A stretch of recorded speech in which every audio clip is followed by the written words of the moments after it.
Hello বন্ধুরা, কেমন আছেন সবাই? আমি নাসরিন, আপনারা দেখছেন সহজ রেসিপি।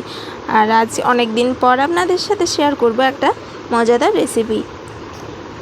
ছোট ছোট মাছগুলোর টক ঝাল ঝোল বানাবো, তাই মাছগুলো খুব ভালো করে বেছে পরিষ্কার করে ধুয়ে নিয়েছি। মাছগুলো একটা কড়াইয়ে নিয়ে নিয়েছি, তারপর দিয়ে দিয়েছি লম্বা লম্বা করে কেটে রাখা পেঁয়াজ। আমি মোটা সাইজের 2টা পেঁয়াজ কেটে নিয়েছি, খুব ভালো করে ধুয়ে পরিষ্কার করে নিয়েছি। তারপর দিয়ে দিয়েছি লঙ্কা বাটা, জিরে বাটা ও আদা রসুন বাটা। তারপর দিয়ে দিয়েছি হলুদ গুঁড়া, দিয়ে দিলাম স্বাদ মতো লবণ। তারপর হাতের সাহায্যে খুব ভালো করে মেখে নেব। আর এই রেসিপিটি ভীষণই সহজ, সবগুলো কাজ একসাথে করে নিয়ে তারপর চুলায় চাপিয়ে দিলেই এই রেসিপিটি রেডি। দিয়ে দেব হাফ কাপ মতো সরিষার তেল, 5 মিনিট রেখে দিয়ে দেব পরিমাণ মতো জল।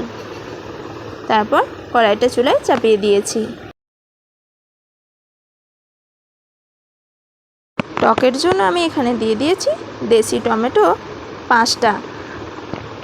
এই টমেটোগুলো প্রচুর টক হয়, আপনারা চাইলে আরও যদি টক পছন্দ করেন তাহলে এখন কাঁচা আমের সময় কাঁচা আম অথবা তেঁতুলও দিতে পারেন।